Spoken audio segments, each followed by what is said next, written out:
আসসালামু আলাইকুম সুপ্রিয় শিক্ষার্থী বন্ধুগণ, আজকে আমরা আলোচনা করব তৃতীয় অধ্যায়ের যে অনুশীলনী বহু নির্বাচনী প্রশ্ন রয়েছে সেই বহু নির্বাচনী প্রশ্নগুলো নিয়ে।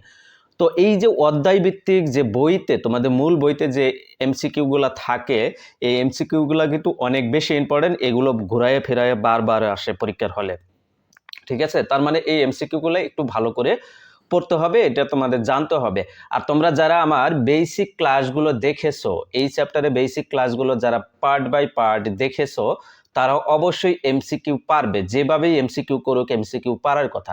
তো এখানে যে 11টা এমসিকিউ রয়েছে, এই 11টা এমসিকিউ এর সমাধান আজকে দিব। তার মধ্যে দেখো প্রথম এমসিকিউটা কি আছে। প্রথম এমসিকিউটা বলা আছে, হিসাব সংরক্ষণের জন্য দুতরফা দাখিলা পদ্ধতি বেশি জনপ্রিয় কেন? তাইলে হিসাব সংরক্ষণের জন্য দুতরফা দাখিলা পদ্ধতি বেশি জনপ্রিয় কেন? তো আমরা জানি দুতরফা দাখিলা পদ্ধতি একটি বিজ্ঞানসম্মত এবং পূর্ণাঙ্গ পদ্ধতি, তাই না?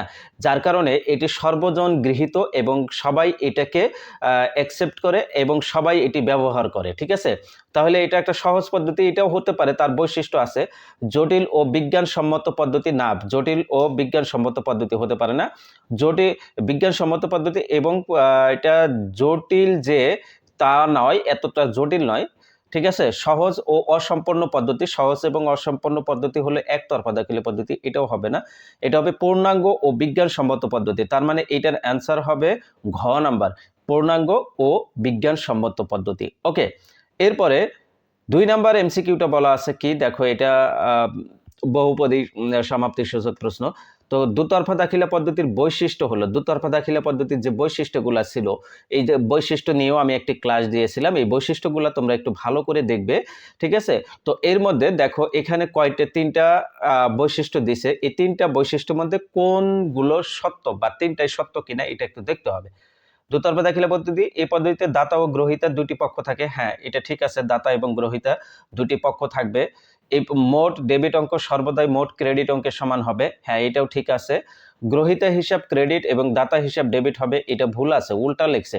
গ্রহীতার হিসাব ডেবিট হবে, দাতার হিসাব ক্রেডিট হবে। তার মানে এইটা হবে না, 3 নাম্বার হবে না, 1 আর 2 হবে। তাইলে 1 আর 2 কোথায় অপশনে আছে? এটা ক নম্বরের অপশনে আছে, 1 আর 2। তাইলে এটার অ্যান্সার 1 এবং 2, এটা যেটা ক নম্বরে রয়েছে। ওকে, এরপরে খুব সুন্দর একটি ম্যাথ বলেছে, এটা একটা একতরফা দাখিলা পদ্ধতির এমসিকিউ আসছে এখান থেকে। তো কি বলা আছে, নিচের উদ্দীপকটি পড়ে 3, 4 ও 5 নং প্রশ্নের উত্তর দাও। তাহলে 3, 4 এবং 5 নং প্রশ্নের উত্তর দিতে বলছে এখানে। তাহলে এখানে কি বলা আছে দেখো, 1 জানুয়ারি 2025 তারিখে রোমা ট্রেডার্সে মোট সম্পদ ও মোট দায়ের পরিমাণ। 1 জানুয়ারি 2025, তার মানে বছরের শুরুতে। বছরের শুরুতে হলে সেটি কি প্রারম্ভিক বলা হয়। তাহলে প্রারম্ভিক মোট সম্পদ আছে 1,80,000 টাকা এবং প্রারম্ভিক মোট দায় আছে 75,000 টাকা। তার মানে কি, এখান থেকে যদি আমি তোমাকে প্রারম্ভিক মূলধন বের করতে বলি, তাহলে পারবা না? মূলধন বের করার সূত্র কি বলো তো? মোট সম্পদ মাইনাস মোট দায়। যদি প্রারম্ভিক বের করতে বলে তাহলে প্রারম্ভিক মোট সম্পদ মাইনাস মোট দায়, ঠিক আছে? প্রারম্ভিক মোট দায়। আর যদি সমাপনী বের করতে বলে তাহলে সমাপনী মোট সম্পদ মাইনাস সমাপনী মোট দায়, এরকম। 31 ডিসেম্বর 2025 তারিখে, তার মানে 31 ডিসেম্বর 2025 মানে বছরের শেষ দিন, তার মানে এটি সমাপনী। তাহলে এখানে কি কি আছে দেখো, নগদ 80,000 টাকা, মজুত পণ্য 34,000 টাকা, প্রাপ্য হিসাব 96,000 টাকা, আসবাবপত্র 40,000 টাকা, প্রদেয় হিসাব 45,000 টাকা, ব্যাংক ঋণ 50,000 টাকা, বছরের মাঝামাঝি মালিক অতিরিক্ত মূলধন আনয়ন করেন 60,000 টাকা, ব্যবসায় হতে মালিক নগদ উত্তোলন করে 35,000 টাকা। তাই এইগুলো দেওয়া আছে 31 ডিসেম্বর 2025 তারিখে লেনদেন। তো এইখানে কিছু আইটেম দেওয়া আছে, যে অতিরিক্ত মূলধন, এটা তো অতিরিক্ত মূলধনই হবে, উত্তোলন এটা হয়ে যাবে। তো আমার তো এখানে মূলধন নির্ণয় করার জন্য এবং লাভ ক্ষতি নির্ণয় করার জন্য এই যে নগদ, মজুত পণ্য, প্রাপ্য হিসাব, এই সমস্ত বিষয় দরকার নাই। তাহলে এই সমস্ত বিষয়গুলোকে একটি ক্যাটাগরিতে নিয়ে যেতে হবে। সেটি কোনটা? হয় সম্পদ বা দায়, এরকম ক্যাটাগরিতে নিতে হবে। তাহলে সম্পদ এবং দায় এই ক্যাটাগরিগুলো আলাদা করে ফেলবো। তাহলে এখানে দেখো, নগদ হলো সম্পদ, মজুত পণ্য হলো এটাও সম্পদ, নগদ সম্পদ, মজুত পণ্য সম্পদ, প্রাপ্য হিসাব সম্পদ, আসবাবপত্র সম্পদ। সম্পদ হিসাব কোনগুলো, এগুলো নিয়ে কিন্তু আমি একটি বিস্তারিত ক্লাস দিয়েছি। যারা এই ক্লাসটা মিস করেছে তারা অবশ্যই প্লেলিস্ট থেকে খুঁজে নিবা, ঠিক আছে? যে কোন হিসাব কি এবং উদাহরণ সহ সম্পদ হিসাব, দায় হিসাব, মালিকানা সত্ত্ব হিসাব, আয় হিসাব, ব্যয় হিসাব, এগুলো আমি দিয়ে দিচ্ছি। এগুলো তোমরা একটু দেখে নিবা। তাহলে এখানে 4টা সম্পদ হিসাব পাইছি। আর দায় পেয়েছি কয়টা? দায় পেয়েছি প্রদেয় হিসাব, ব্যাংক ঋণ হিসাব, এই 2টা। ঠিক আছে, এই দুইটার দায় পেয়ে গেছি। ওকে, এখন 3, 4 এবং 5 নাম্বার এমসিকিউ এর অ্যান্সার করতে বলছে। তাহলে 3, 4 এবং 5 নাম্বার এমসিকিউ এর অ্যান্সারটা আমরা কিভাবে করব? দেখো 3 নাম্বার এমসিকিউটা বলেছে, আমি একটু ক্যালকুলেটরটা নিয়ে নিই। 3 নাম্বার এমসিকিউ বলেছে ব্যবসায়ের প্রারম্ভিক মূলধনের পরিমাণ নির্ণয় করো। ঠিক আছে, প্রারম্ভিক মূলধনের পরিমাণ নির্ণয় করতে বলছে।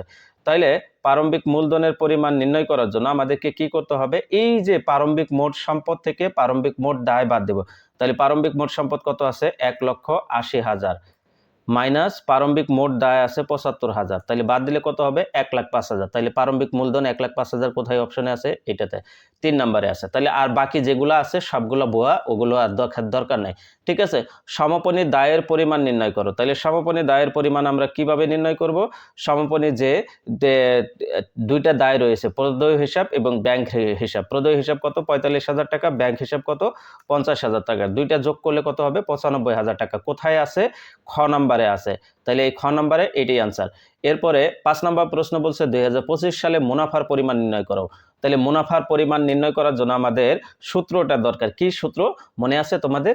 সমাপনী মূলধন প্লাস সমাপনী মূলধন প্লাস উত্তোলন মাইনাস প্রারম্ভিক মূলধন মাইনাস অতিরিক্ত মূলধন, এটি হলো সূত্র।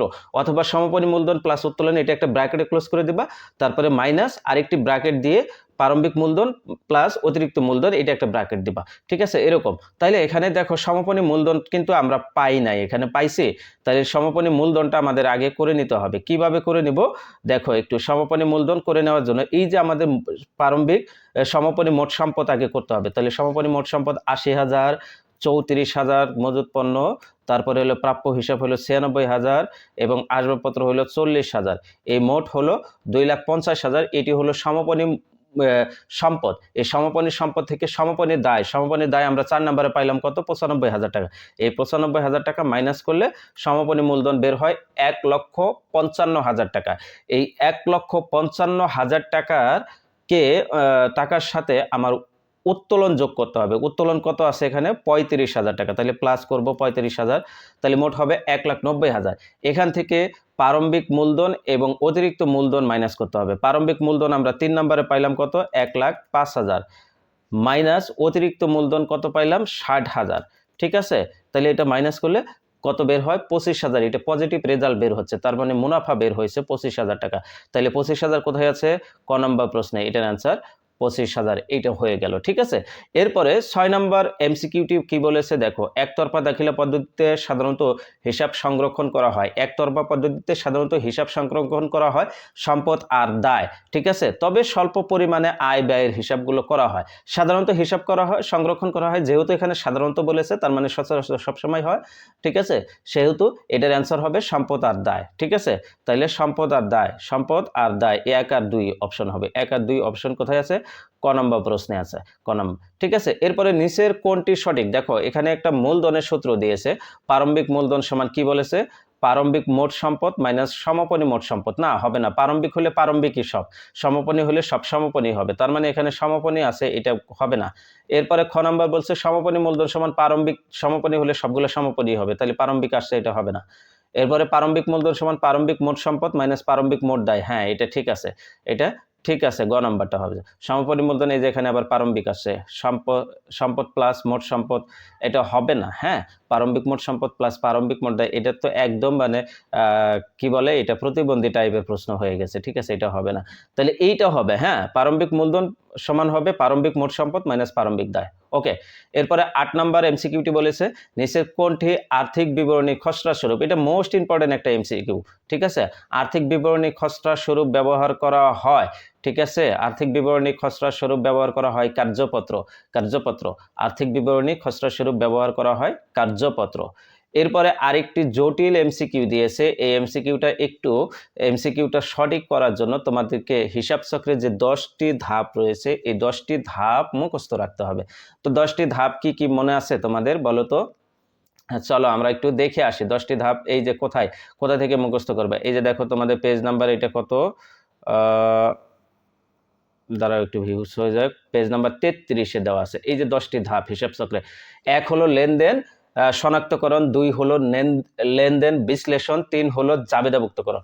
তাইলে জাবেদাভুক্ত করার কারণে আগে 2টি ধাপ রয়েছে। একটা হলো লেনদেন শনাক্তকরণ, এটা লেনদেন কিনা এটা আগে শনাক্তকরণ করতে হবে, তারপরে এটা বিশ্লেষণ করতে হবে যে এর মধ্যে কি কি হিসাব রয়েছে বা কি কি পক্ষ রয়েছে, তারপরে এটা জাবেদাভুক্ত করতে হবে, তারপরে খতিয়ান স্থানান্তর করতে হবে, তারপরে রেওয়ামিল করতে হবে।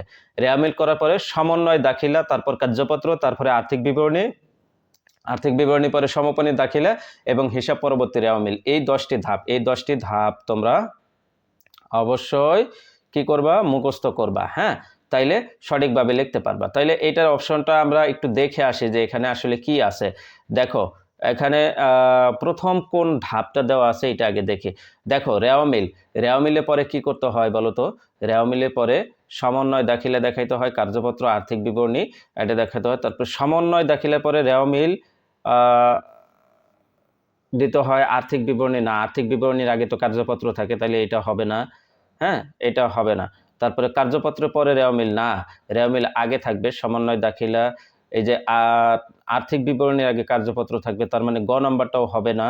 এরপরে রেওয়ামিল, কার্যপত্র, সমন্বয় দাখিলা, আর্থিক বিবরণী, এটাও হবে না, আর্থিক বিবরণী আগে কার্যপত্র থাকে, যেহেতু কার্যপত্রকে আর্থিক বিবরণী খসড়া বলা হয়, তাহলে এইটা হবে, এটা হবে রেওয়ামিল, তারপরে সমন্বয় দাখিলা, তারপরে হলো কার্যপত্র, তারপরে হলো আর্থিক বিবরণী। তাইলে ক নম্বর প্রশ্নের অপশনটাই, ক নম্বর অপশনটাই এই প্রশ্নের সঠিক উত্তর। ঠিক আছে, এরপরে 10 নম্বর এমসিকিউ বলেছে প্রারম্ভিক মূলধন 70,000 টাকা এবং সমাপনী মূলধন 90,000 টাকা হলে লাভ বা ক্ষতির পরিমাণ নির্ণয় করো। তো লাভ বা ক্ষতির পরিমাণ নির্ণয় করার জন্য আমাদেরকে কি করতে হয়? আমাদেরকে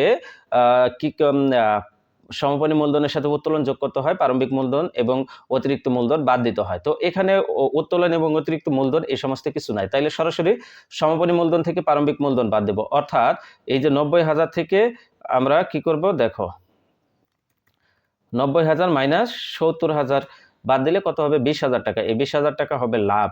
ঠিক আছে, এটা কি? এটা হবে লাভ, যেহেতু পজিটিভ রেজাল্ট আসছে লাভ।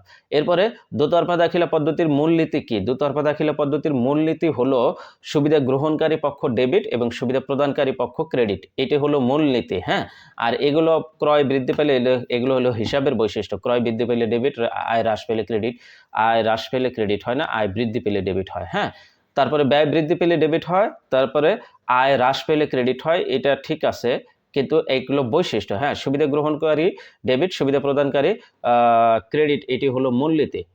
ঠিক আছে, এরপরে এইটা তো ভুল আছে, এটা পুরোটাই ভুল আছে। সুবিধা গ্রহণকারীকে ডেবিট বলা হয়, সুবিধা প্রদানকারীকে ক্রেডিট বলা হয়, এটা কথাটাই ভুল আছে। ঠিক আছে, তাহলে এটা সঠিক উত্তর হবে গ নাম্বার অপশনটা।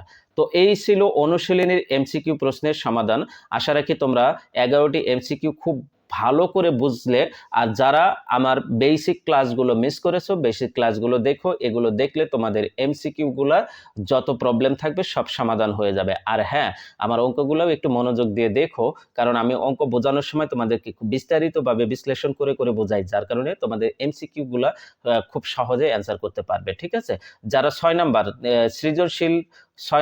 সৃজনশীল প্রশ্নের ক্লাসটা দেখেছো, তাদের জন্য কিন্তু এই উদ্দীপক থেকে, এই যে আমরা যে এই যে উদ্দীপক থেকে 3, 4 এবং 5 নংয়ের যে প্রশ্নটা দেখলাম, অর্থাৎ এই উদ্দীপকটা তারা কিন্তু উদ্দীপক থেকে এই যে 3, 4 এবং 5 নাম্বার এমসিকিউ প্রশ্নের অ্যান্সার খুব নির্ভুলভাবে করতে পারবা, যারা 6 নাম্বারটা দেখেছো। তো এইভাবে সবাই একটু ক্লাসগুলো দেখবে আর তোমাদের বন্ধুদের সাথে শেয়ার করে দেবে। আর হ্যাঁ, প্রতিনিয়ত এই ক্লাসগুলো পাওয়ার জন্য তোমরা চ্যানেলটাকে অবশ্যই সাবস্ক্রাইব করে রাখবে। আর কোথাও প্রবলেম হলে কমেন্টে জানাবে, আমি তোমাদের জন্য সবসময় রয়েছি ডেডিকেটেড ভাবে। তো আমি তোমাদের পাশেই রয়েছি, তোমাদের সকল প্রবলেমের সলিউশন দেওয়ার জন্য আমি সর্বদাই প্রস্তুত। সবাই ভালো থাকো, সুস্থ থাকো। আল্লাহ।